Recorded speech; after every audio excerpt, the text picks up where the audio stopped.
Орой мэнд хүргүүлэгчтэй MBC News мэдээллийн хөтөлбөрийн мегмар гарагийн дугаар эхлэхэд бэлэн боллоо. Мэдээллийн товчхны хүлээ авч өснө. Увс аймгийн завхан сум 14 төчлөлтэй Тэмээний баяр боллоо. Тэмээний баярт төрийн түвшээд болон Японы улсаас Монгол улсаас суугаа бүрэн эрх дэлчисээд Масато Такаока нар оролцлоо. Японы улсын засгийн газрын өвсний үндэс хөтөлбөр 2 дугаар цогцлбор сургууль дээр хэрэгжинэ. Малчин сумын иргэдийн золголт өргөн дэлгэр боллоо. Хилчин эмэгтэйчүүдийн чуулга уулзалт болж байна. Аймгийн онцгой комисс хуралдлаа. Эдгээр болон бусад мэдээллийн дэлгэрэнгийг одоо хүргэе. Эхний мэдээлэл хүргэе. Түүхэндээ 2 удаа Түмэн Тэмээний баярыг хийж, Тэмээн сүргээ адгуулан маллаж ирсэн Увс аймгийн завхан сум 14 төчлөлтэй Тэмээний баяраа өргөн дэлгэр зохион байгууллаа. Тэмээний баярын арга хэмжээнд Увс аймгаас сонгогдсон төрийн түвшээд болон Японы улсын элчин сайд Масато Такаока нарын зочид төлөөлөгчд оролцсон байна. Уг наадмыг Увс аймгийн засаг даргын тамийн газар, Завхан сумын засаг даргын тамийн газар, байгаль орчин аялал жуулчлалын газар, биеийн тамирын спортын газар, ойрдох хөгжимжүүлгийн театр, сайхан халуун компани хамтран зохион байгууллаа. Наадмыг нээж Завхан сумын засаг дарга Бүрөв Гончиг, Увс аймгийн засаг дарга Бат сайхан, Завхан сумын Улаанбаатар хот дэх нутгийн зөвлөлийн дарга сайхан халуун компани захирал Химүр саннаар үг хэллээ. Энэ жилийн Тэмээний баярт улсын хурлын гишүүн, засгийн газрын гишүүн, сангийн сайд Хүрэлбаатар, улсын хурлын гишүүн, засгийн газрын гишүүн, байгаль орчин аялал жуулчлалын яамны сайд Цэрэнбат, улсын хурлын гишүүн Төсвийн байнгын орооны дарга Сойжил Сүрэн, Японы улсаас Монгол улсаас суугаа онц бөгөөд бүрэн эрхэд элчин сайд Ноён Масато Такаока нар хүрэлцэн ирж үжил сонирхсноос гадна Наранбулаг, Ховдын дүүргэн сум, Завхны ургамал сумдын тэмээчд, зоч төлөөлөгчд өргөнөөр хүрэлцэн ирж оролцлоо. Увс аймгийн онгон дагшин байгалаар жуулчдын анхаарлыг татдаг хэдий ч ялангуяа өвлөн улиралд аялал жуулчлалыг хөгжүүлэхэд анхаарч ажиллах зүйтэй юм а. Тиймээс Завхан сумын зохиогддог Тэмээний баярыг өргөн хүрээтэй зохион байгуулж аялал жуулчлалын нэг ивент арга хэмжээ болохоор зорж ажиллаж байгаа юм байна. За Завхан сум болоод Тэмээгээр алдартай. За 2 Түмэн Тэмээний баяр хийсэн. Одоо 3 дахь 19 онд хийхээр зорилгоод ажиллаж байна.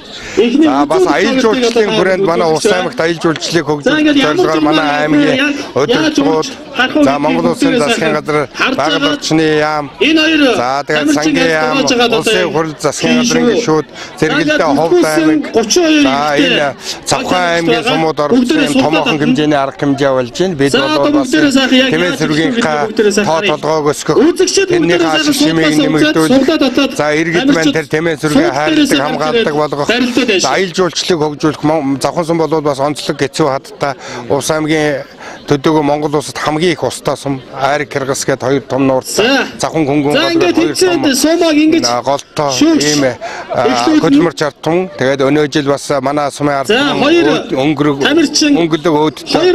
өөдрөг байгаа. Төрийн ажил маань төв төвшин байж байна. Энэ жил Увс аймагт энэ Тэмээний онцлог нь бол Тэмээ гэдэг амтан ямар одоо аялал жуулчлалаарч зөвхөн иргэдэд одоо ямар хөө хэмжээний үржимөө өгдөг гэдгийг харуулах тийм л баяр болох гэж зорьсон. Увс аймгийн Завхан сумд маань одоо өвдөө аялал жуулчлалыг дэмжих чиглэлээр одоо Тэмээний баяр болж байна. Тэмээний парад жигслээ. Энэ бол сум орон нутгийн ард иргэд өөрсдийнхөө болцоонд тулгуурлаад 14 жил тасралтгүй хийгдсэн ажил дээр одоо байгаль орчин аялал жуулчлал, Увс аймгийн байгаль орчин аялал жуулчлалын газар хамтарч бас өвдөө аялал жуулчлалыг одоо хөгжүүлэх ихний томоохон алхам болж байна. Байгаль орчин аялал жуулчлалын цаашид байгалийн нөхөн сэргээгдэх баялгуудыг ашиглах энэ хэмжээгээр одоо эдийн засаг тодорхой хувь нэмэр оруулах үүднээс аялал жуулчлалын салбартууд ихээхэн анхаарал хандуулж ажиллаж байгаа. Одоо энэ эхний ээлжинд одоо он гараад хамгийн анхны өвдөө аялал жуулчлалын ажил маань одоо энэ Тэмээний баярын Завхан суманд. За дараагийнх нь Хөвсгөл аймагт болох Мөсний баяр болно. Юуны өмнө Увс аймагт болон Тэмээний баярт урьж намайг оролцуулсанд баярлалаа. Тэгээд энэ удаагийн Тэмээний баяр гэдэг нь маш гайхамшигтай баяр байдаг юм. Миний төсөөллөөс илүү байдаг юм. 1000 гаруй Тэмээ цуглуулад баяр хийнэ гэхээр би ерөөсөө төсөөлж байгаагүй. Тэгээд саяхан ч гэсэн морины уралдаанд эднэр үзээд үнэхээр надад бол айгүй гүн сэтгэл үзүүлж үлдээж байна.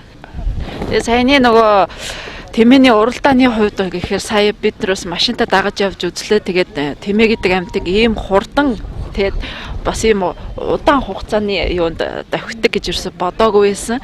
Тэгээд энэ унж байгаа хүмүүс нь ч тэр Тэмээ нөгөө маш идэвхтэй давхиж байгаа Тэмээг нь хараад ч гэсэн надад аюу сайхан санагдсан.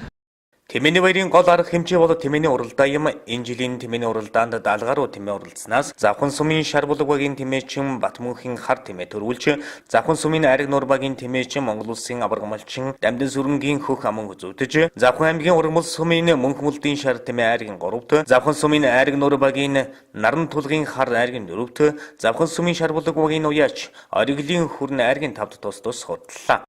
Миний хоёр тийм одоо олон жил уралж байгаа юм байна. Тэр нь одоо 2 уралсан. Энэ нь одоо 6 7 5 медальтай энэ одоо наран булагт нэг төрүүлсэн. Тэгээд энэ ургамал сумандаж төрүүлж айр хичээсэн. Сумандаа айр төрүүлжсэн миний хөх тийм байна. Тэр хүрэн тийм байна болохоор нодлон бас улоо зүрийн манай сумын хөдөлмөрийн баярлалаа тэрэнд бас төрүүлээд наран булагдач нэг тавлаад ингээд аюулаад ингэж олон газар олон төр айр төр авч байгаа юм да. Тэмээний уяас ойлгож харуулах бас онцлог юм байл. Бас л тэгэл унаа идэлгээ бас хэрэг болно. Оюун бас л тэгэл тоолондын тааруулах барих ерөнхий юм байна шүү дээ. Хөлсөлж барина одоо.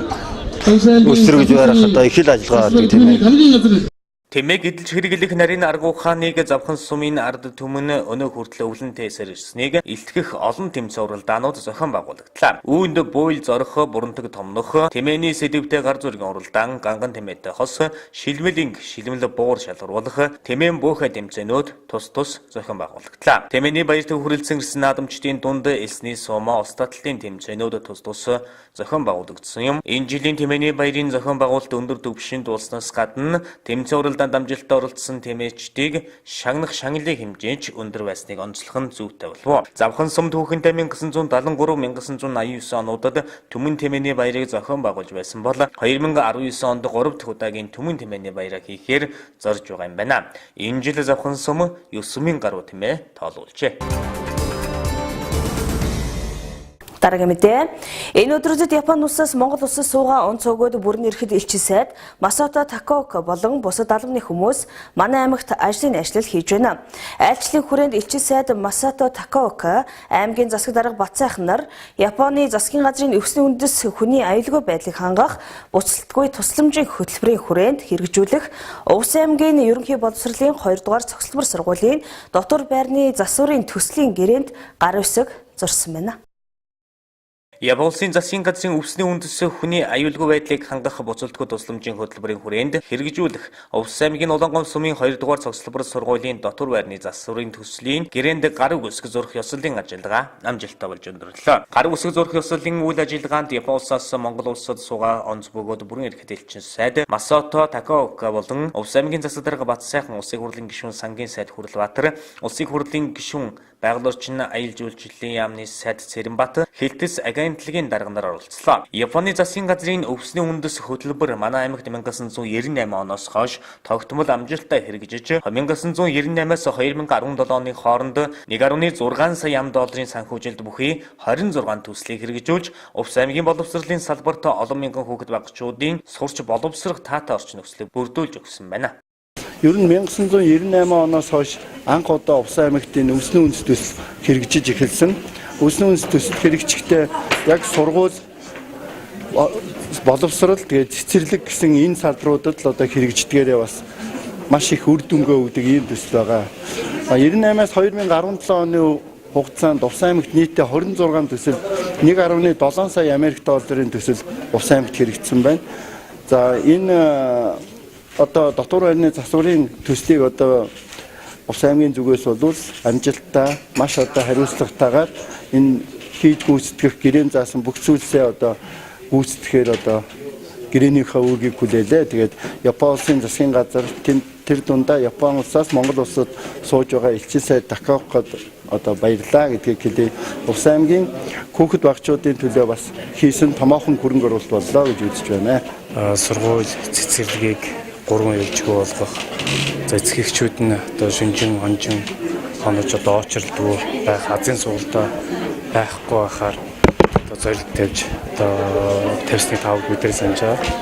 Ийм ч учраас одоо нийтдээ 200 гаруй одоо сургууль цэцэрлэгийг шинээр барих, өргөдгөх ийм ажлыг Монгол улсын улс орон дээр улсын төсвөөс хэрэгжүүлэхээр бол тавьсан байгаа. За үүнээс гадна Азийн хөгжлийн банк, Японы засгийн газрын буцалтгүй тусламж, мөн Японы одоо өвсний үндэс хөтөлбөр хөтөлбөрийн хүрээнд нэлээд олон сургууль, дотор байр цэцэрлэгийг одоо засгаар одоо болсон байгаа. Тэгээ үүний одоо нэг болох одоо өсний үндэс хөтөлбөрөөр буюу одоо Японы засгийн газрын буцалтгүй тусламжаар дотор байрыг шинжлэх төслийн гэрээн дээр Ус аймгийн одоо удирдлага Япон улсаас Монголд суугаа бүрэн эрхт элчин сайд Масато Такаока нар гарын хэсэг зурлаа. За үүн дээр би одоо гол асуудал нь юу вэ гэхээр Монгол улс эдийн засгийн хүнд хямралын ард бол гарсан. Ингэхэд одоо олон улсын валютын санд Монгол улсын засгийн газар хамтарч одоо хөтөлбөр хэрэгжүүлж байгаа. За зарим хүмүүсүүд бол зөвхөн энэ олон улсын валютын сан гэдэг ганцхан байгууллага гэж ойлгодог. Тэгвэл энэ хөтөлбөрийн цаана одоо Япон улс, Хятад улс, Америк нэгдсэн улс, Солонгос гэсэн 4 улс голдож орж үүнээс гадна Азийн хөгжлийн банк, Дэлхийн банк зэрэг томоохон одоо банк санхүүгийн байгууллагууд дэмжлэг болж орж ирж байгаа. Япон улсаас Монгол улсад суух элчин сайд Тода Мацуо Таконори Шимузу нар өмнөх жилүүдэд Увс аймагт айлчилж байсан бол Масато Такаока манай алс баруун хязгаар нутаг зожилж буй 3 дахь Японы элчин сайд болж байна. Энэ удаад манай аймгийн ерөнхий боловсролын 2 дугаар цогцлбор сургуулийн 161 хүүхдийн дотор байрны засварын ажлыг өвсний үндэс хөтөлбөрийн хүрээнд 400 орчим сая төгрөгөөр хийж гүйцэтгэхээр гэрээ байгуулсан нь хөдөөсмөөс аймгийн төвийн сургуулиудад ирж суралцах хүүхдийн амьдрах нөхцөл сурч хөгжих орчлон сайжруулж хүүхэд багжуудын ирээдүйд ихээхэн хөрөнгө оруулалт хийж байгаа нь энэ юм а. Өвсний үндэс Япон улсын засгийн газрын өвсний үндэс хүний аюулгүй байдлыг хангах буцалтгүй тусламжийн хөтөлбөр маань Монгол улсад 1990 оноос хойш хэрэгжиж байгаа. Энэ удаагийн төсөл нь 517 дахь төсөл болж байгаа.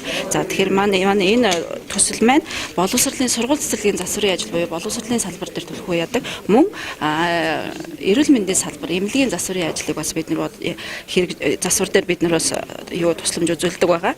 Энэ хөө өвсний үндэс хөтөлбөрийн хүрээнд бол ард иргэд болон хүүхэд эцэг эхчүүдээс маш их таашаалыг бид нэр хүртдэг байгаа. Тийм болохоор үнээс хойш гэсэн бид нэр хэрэгжүүлэх бодолтой байгаа.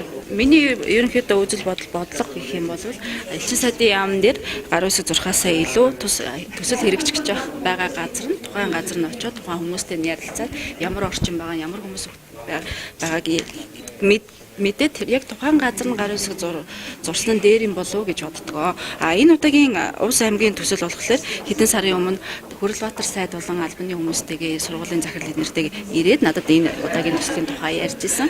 Тэр үедээ Хүрэлбаатар сайд болохоор хамт Увсад очиод хамтдаа бүгдээр гарын үсэг зургаслалд оролцъё. Би бас оролцсноо, та бас явах юм уу гэж намайг урьсан. Мөн бас цойжил сүрэн сайд байнгын орны дарга цойжил сүрэн болон Цэрэнбат байгаль оршин яамны сайд нар бол бас энэ үеэр гарын үсэг зурхаас үеэр бас оролцсон. Мөн энэ сургуулийн тал дээр маш их гүн сэтгэл надад их төрүүлсэн болохоор би их онцлогтой гэж бодож байна. Мөн Япон улсын засгийн газраас Аз намхан далайн орнууд болон Япон улсын хүүхэд залуусын өргөн хүрээ бүхий харилцааг бий болгох зорилгоор хэрэгжүүлдэг хөтөлбөрийн хүрээнд Увс аймгийн ерөнхий боловсролын сургуулийн 10 гаруй багш сурагчид Япон улсад зочлон туршлан судлах, сургалтанд хамрагдахын зэрэгцээ Японы боловсролын системтэй танилцах боломжийг олгосон. Мөн Япон улсын Оитамужийн Ротари клубын гишүүд 2015-аас 2016 онуудад Увс аймагт хүрэлцэн ирж аймгийн хөлбөмбөгийн холбоонд спортын хэрэгсэл мөн сургуулиудад микроскоп, телескоп зэрэг хичээлийн хэрэгсэл мөн 2017 онд 200 гаруй хүүхдэд хичээлийн хэрэгсэл бэлгэлж байсан байна. Ийхүү Япон улсын ахын дүүс Увс аймгийн боловсролын салбарт онцгой хөрөнгө оруулалтыг хийж, ирээдүйн боловсон хүчнийг бэлтгэх үйлсэд хувь нэмрээ оруулж байна. Ингээд эрхэмсэг ноён Масато Такаока болон Японы ард түмэнд увсчуудынхаа өмнөөс гүн талархал илэрхийлье.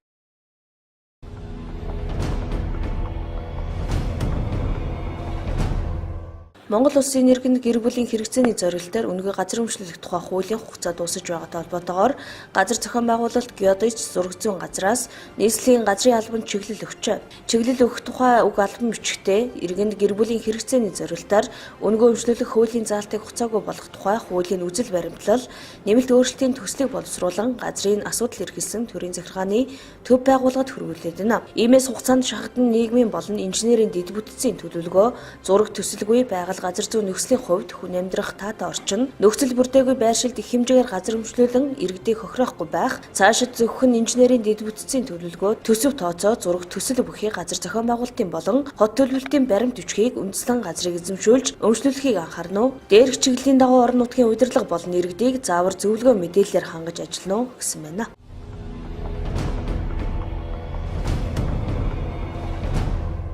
Хүн ам Орос улсны ээлж тооллого 2020 онд болох өгөө тоолгын комиссийн анхны хуралд амллаа. Энэ удаагийн тоолгоор гадаад орнуудад ажиллаж сурч амьдарч байгаа иргэдээ онлайнаар бүртгүүлэх нөхцөл боломжийг бүрдүүлэхээр болсон байна. Хүн ам Орос улсны 2020 оны ээлж тоолгыг 2020 оны 1-р сарын 9-ний тэгтэг цагт орон даяар эхлүүлж, тоолгын нэгдсэн дүнг 2020 оны 6-р сард танилцуулахаар шийдвэрлэжээ.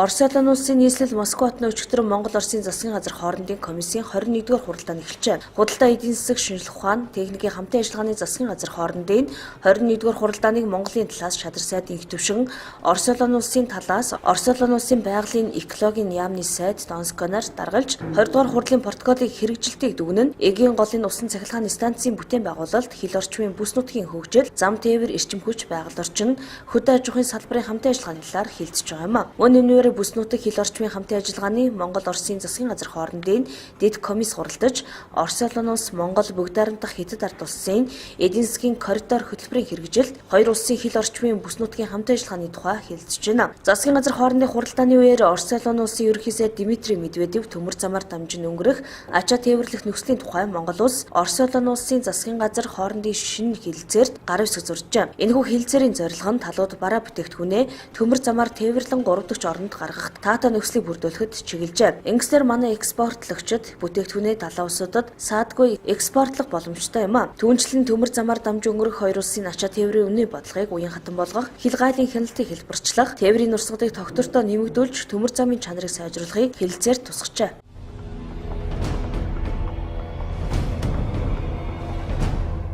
Улсын хэмжээнд 9 аймаг 19 сумдад малын шүлхүү бишин гарснаас 20 цэрийн дэглэм тогтоожээ. Тодорхойлбол Дорногов аймгийн Эрдэнэ, Сайншин, Дундгой аймгийн Цагаан Дэлгэр, Говьгтал, Гурван Сайхан, Дэрэн, Дэлгэр цогт, Адаацаг, Булган аймгийн Аршаанд, Гурван Булаг, Төв аймгийн Баян Цагаан, Эрдэнэ Санд, Өмнөгов аймгийн Манлай, Сүхбаатар аймгийн Онгон, Эрдэнэ Цагаан, Наран, Говьсүмбэр аймгийн Сүмбэр, Орхон аймгийн Жаргаланд, Дорнанд аймгийн Чулуун, Хороод сум зэрэг 9 аймгийн 19 сумд 20 цэрийн дэглэм тогтоосон байна. 2018 он гарсаар 404 орхигийн 4468 толгой мал шүлхий өвчний эмнэлзэн шинж тэмдэгтэйгээр өвчилж 3268 толгой малыг зориудын устгалд оруулаад байгаа талаар албаныхан мэдгдлээ. Засгийн газрын 2018 оны 1-р сарын 24-ний өдрийн 29 тоод тогтоолын хэрэгжилтийг хангах хүрээнд Орос улсын холбооны мал амьтны эрүүл мэндийг хамгаалах төвтэй 2 сая тонн шүлхийн вакцины шууд худалдан авах гэрээ байгуулсан. Орос улсаас 2018 онд 7.1 сая тонн вакциныг арилжааны шугамаар авахаас эхний ээлжийн 500 мянган тонн инхүү хөл авчээ. Эхний ээлжийн 500 мянган тонн вакциныг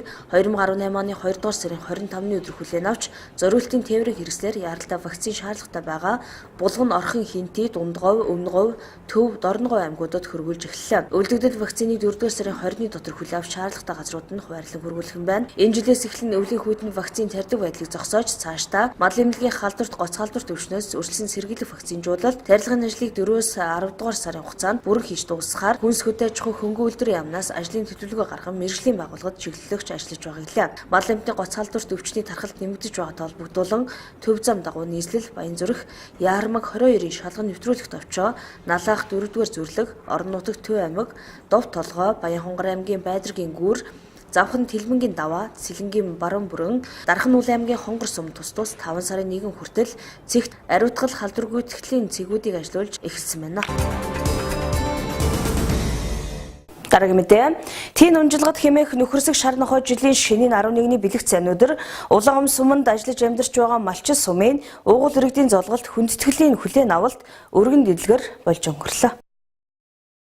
Малчин сумын уугуул ахмадуудын сар шинийн золголт 12 дахь жилдээ амжилттай зохион байгуулагдаж 80 гаруй ахмадууд хүрэлцэн ирж оролцлоо. Малчин суманд өнгөрөх дахиад жил 750 орчим сая төгрөгийн хөрөнгө оруулалт бүтээн байгуулалтын ажил хийгдсэн бөгөөд төвлөрсөн халаалтанд холбогдсон нь сумынхаа дэд бүтцийн асуудлыг шийдвэрлэхэд томоохон алхам болжээ. Мөн эрдэнэт мал сүргээ 5 төрөлдөө өсгөж энэ жил 100 мянга гаруй хонь буюу бомон хонь тоолуулсан байна. Энэ мэтчилэн хэл хүүхдэд хийсэн ажилдаа нутаг усаараа учран золголоо. Өнгөрч 2017 буюу алтан онцлог дахиад жилдээ бол малчин сум маань одоо бас хөрөнгө оруулалт бүтээн байгуулалтын он жилүүд байлаа. Нийт бол нэг 750 орчим сая төгрөгийн хөрөнгө оруулалт бүтээн байгуулалтын ажил хийгдлээ. Энэ нь бол одоо төсвийн товхон байгууллага болон аж ахуйн нэгж иргэд бол одоо төвлөрсөн халаалтанд бас олгож чадлаа.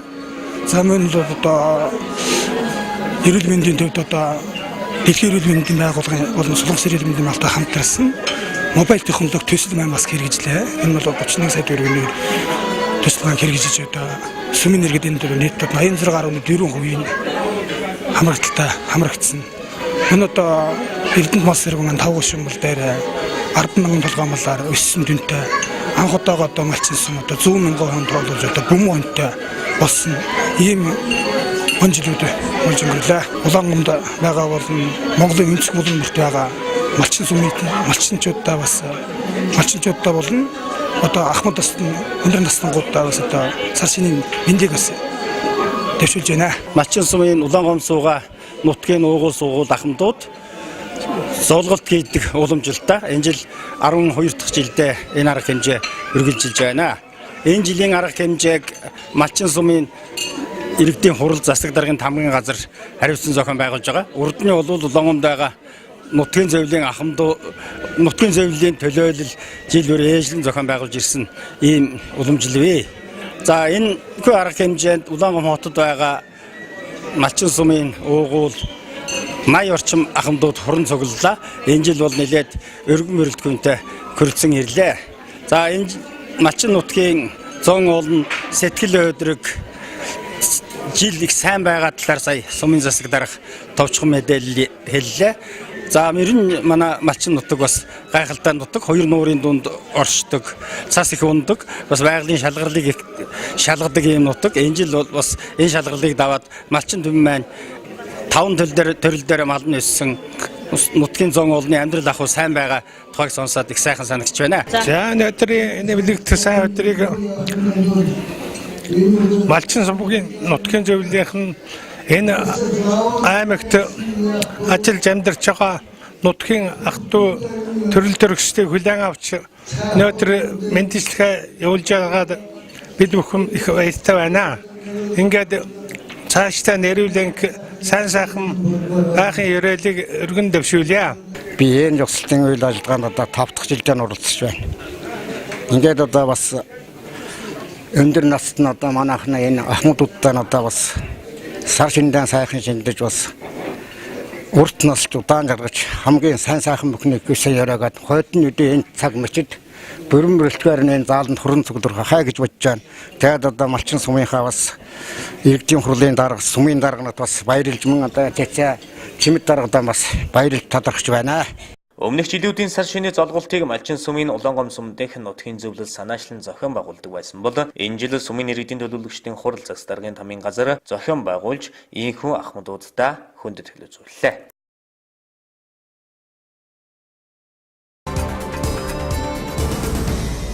Дараагийн мэдээ. Эх орныхоо халдшгүй дархан хэлийг манаж цэргийн албанд зүтгэж байгаа хэлийн тэг 245 дугаар ангийн хэлчин эмэгтэйчүүдийн чуулга уулзалт 2 дахь өдрөө амжилттай үргэлжилж байна. Чуулга уулзалтын үеэр төрөл бүрийн сургалт явуулж хэлчин эмэгтэйчүүдэд чадвар олгож байгаа юм.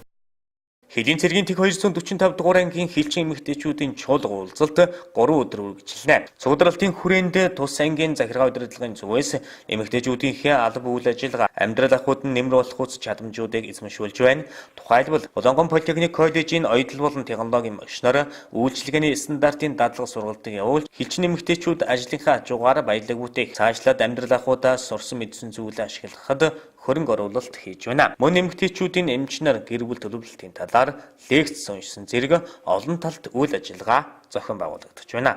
100-аад эмэгтэйчүүд хамрагч байгаа хэлчин эмэгтэйчүүд. Хэлчин эмэгтэйчүүд бол одоо ингээд хилийн заставд бол ингээд ер нь хилээ манаад явахд бол артлын налуудыг дандаа гүйцэтгэж байдаг. Тийм учраас одоо Монгол улсынхаа хилийг тайван байлгаж байгаа ирчүүдээрээ бас бахархаж явдаг бид нар. Олон жил ингээд хилийн цэрэгт ажиллаж байгаа ингээд олон хүүхнүүдтэй тэгээд цугларалтай амжилттай оролцохыг хүсээрэй. Манай чуулга уулзалт одоо 3 хоногийн хугацаанд явагдаж байгаа. Энэ хугацаанд Улаангом коллежийн ойдлын багш, дээрээс нь хоолны технологийн багш нартай үйлчлэгээний стандартын төлөөр төлөвлөгөө хичээл сургалтыг одоо танхимын сургалт хэлбэрээр мөн дадлаг хэлбэрээр оруулж байгаа.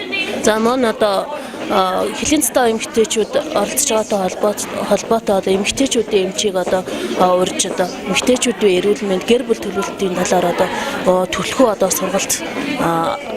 сургалтыг явуулж байна. За тэгээ маань одоо бүх эмэгтэйчүүдийнхаа дунд одоо эмэгтэйчүүд маань одоо гар урлалын одоо үтслэн бас гаргах чиглэлээр ажиллаж байгаа. За тэрний үр дүнд одоо эмэгтэйчүүд маань хэр одоо бүтээл хийсэн, ямар ажилсаг байдгийг одоо тэндээс харагдах байгаа. За тэгээд нийт одоо цугларалтанд оролцсон эмэгтэйчүүдтэй за цугларалтын үйл ажиллагаа зохион байгуулж байгаа ангийнхаа нийт удирдлагууд албан агч за тэгээд бүгдэнд нь одоо баярлалт талсан эмэгтэйчүүдийнхаа зүгээс илэрхийлж байна. За хилийн дээгүүрсэн 45 дугаар анги хил хамгаалах байгууллагаас дэвшүүлсэн зорилт удирдлагын бодлого шийдвэрийг одоо бие бүртгэнд хүргэх хэрэгжүүлэх зорилгоор 2018 он гарснаар ангийн нийт одоо удирдах ажилтнууд мөн төрөл мэргэжлийн офицер, ахлагч, эмэгтэйчүүдийн цуглуулалтыг одоо 4 дахь удаагийн цуглуулалтыг одоо зохион байгуулалт эхэлж байна. За энэ удаагийн цуглуулалт бол хилчин эмэгтэйчүүдийн чуулга уулзалт гэж зохион байгуулж байгаа. Нийт одоо ангийн дэв хилийн стадион одоо нийт 100 гаруй бүсгүйчүүдийг татан оролцуулж зохион байгуулж байна. За энэ одоо чуулга уулзалтын хүрээнд за манай хилийн застаад үүрэг гүйцэж байгаа бол ангийн дэвд байгаа бүсгүйчүүдийн одоо албан үйлчилгээ одоо амьдрал ахуйд нь шаардлагатай хэрэгцээтэй одоо сургалт дадлага одоо семинар одоо зохион байгуулалтаас гадна төрөл бүрийн одоо тэмцээн уралдаан урлаг соёлын арга хэмжээний зохион байгуулж байна. За одоо чуулга уулзалтын одоо 2 дахь өдөр одоо зохион байгуулалтад явагдаж байна. Чуулга уулзалтын төгсөлд одоо бид хэн одоо хурал зөвлөгөөнөө хийгээд за одоо 2018 онд авч хэрэгжүүлэх хилчин эмэгтэйчүүдийн зөвлөлөөс одоо авч хэрэгжүүлэх арга хэмжээнүүд тодорхойлоод за одоо хүлээн авалтын арга хэмжээ одоо болсноор одоо ингээд зөвлөлтийн үйл ажиллагаа одоо дуусгах юм аа. Хилийн тэг 245 дугаар ангийн эмэгтэйчүүдийн зөвлөл 2017 оны ажлаа тайлагнаж, эх онд хилчин эмэгтэйчүүдийнхээ эрх ашигыг хамгаалах, нийгмийн манлайллыг бий болгох, тэдний сурч хөгжих боломжийг нээхэд тулгуурласан олон 10 ажил хийхээр санал бодлыг сонслоо. Чуулга уулзалт 5 төрлийн тэмцээн уралдаанаар үргэлжлэх юм аа.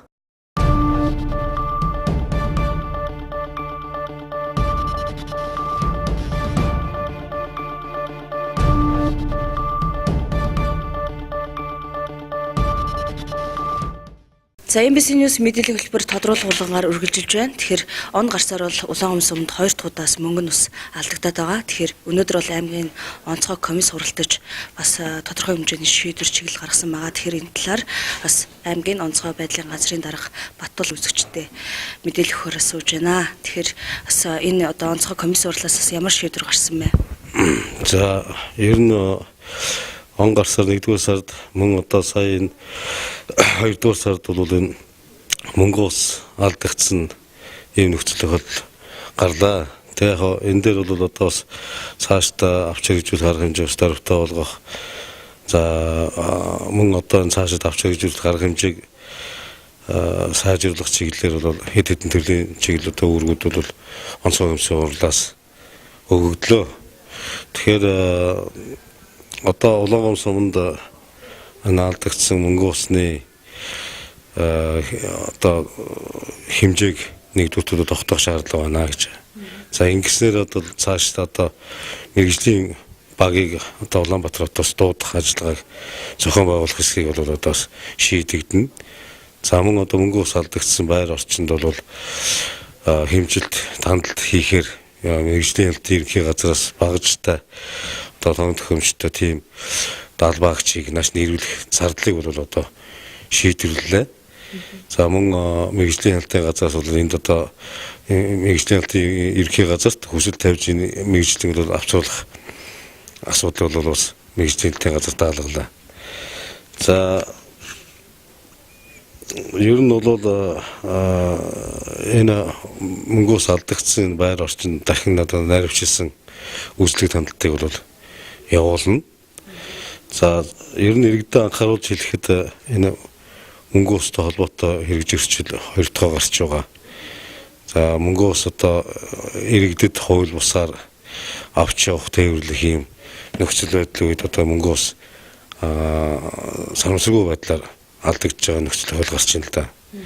Тэгэхээр энэ дээр одоо бас иргэдэд анхааруулж хэлэхэд энэ аливаа одоо мөнгөөс байх юм бол тийм ээ яаралтай одоо онцгой байдлын газрын мөн одоо цагдаагийн газрын дуудлага утсанд бол мэдээлэл өгчих шаардлагатай байна. Мөн одоо мөнгөөсний мэдээллийг цагдаагийн байгууллагын одоо утсанд бол бас өгчих хэрэгтэй байна. Мөнгөөс нь өөрөө бол одоо металлын химийн хортой бодис металлын төрлийн. Тэгэхээр энэ дээр одоо түүнд хүрэх тийм ээ түүнийг одоо орлох зэрэгээр бол иргэд өөртөө олзож болохгүй. Яаралтай мэргэжлийн байгууллагууд хандах хэрэгтэй. За энэ агарын ерөнхий одоо дулаан температурт мөнгөөс нь өөрөө ууршдаг. Тэгэхээр зэрэг энд одоо байгаа нөхцөлд бол хүний эрүүл мэндэд шууд хортой ийм нөхцөл байдлыг үзүүлдэг. Тэгэхээр одоо мөнгөөсний ийм одоо илэрч байгаа нөхцөлд иргэд өөртөө сансар болгоомжтой байж тийм ээ мэдээллийг бол шуурга өгчих шаардлагатай байна энэ цаашдаа. Тэгэхээр эхний одоо мөнгөөс бол гарант зочдуудтаас алдагдсан гэсэн мэдээлэл байсан л да. Тэгэхээр олон нийтийн сүлжээр ч гэсэн цацгажсэн. Тэгэхээр энэ дээр одоо харамжуулт хийсэн үү? Одоо л гарант одоо зочдууд л рестораны чиглэлээр үйл ажиллагаа явуулаад иргэдээс үйлчлэгээ үзүүлсээр байна шүү дээ, тийм ээ. Ер нь гарант зочдуудад алдагдсан мөнгөөсийг бол бид харамжуулалт бүрэн дууссан байна. Тэгээ одоо бол хэвийн үйл ажиллагаа явуулж байгаа. За ер нь саяны одоо алдагдсан мөнгөөсний талаарч гисэн урднууд алдагдсан мөнгөөсний талаарч гисэн цагдаагийн байгууллага, тагнуулын байгууллага бол шалгаж тодруулж байгаа. Хаанаас ямар зорилгоор авч явсан, оруулж ирсэн гэх зэрэгээр тэгээ шалгаж тодруулж байгаа. Яг шалгалтын явцтай явж байгаа гэсэн үг. Тэгээ шалгалтын явцтай явж байгаа гэсэн. Энэ мөнгөөсний иргэн өөр одоо эрүүгийн хэмтэрх тооцогдчихдаг. Учраас одоо цагдаагийн байгууллага эрүү үсгэн шалгаж байгаа. Хоёр дахь мөнгөөс ирээ хаагаар алдагдсан юм. За бид одоо бас яг энэ иргэний байранд алдагдсан. Тэгээ иргэний байранд алдсан. Энэ одоо мэдээллийг тодорхойлоод бас яг бас иргэний аюулгүй байдалтай холбоотой учраас. Тэгээд одоо орон сууцыг бол тухайн айлын орон сууцыг бол битүүмжилсэн байж байгаа. Тэгээ 3 удаагийн одоо сар хөгжүүлэх ажиллагаа хийгдсэн. Одоо бид бол мэргэжлийн хэлтийн ерхий газраас ирэх тухайн мэргэжлийн хүмүүсийн одоо дүгнэлтээр тэр битүүмжлийг бол нэ гэж тооцож байгаа. Мэргэжлийн хэлтийн ерхий газрын ажлын хэсгийг хизээрж ажилладаг. За ер нь энэ 7 хоногт эрэндээ ер нь удахгүй энэ 2-3 хоногоос итэхгүй шийдэгдэх байх гэж бодож байна. Өнөөдрийн тодруулга болонд маань онцгой байдлын газрын дарга Баттулгаас үзэгчдэд мэдээлэл өглөө. Анхааралтай үзэгчдэд баярлалаа. Мэдээллийн хөтөлбөр үргэлжилж байна.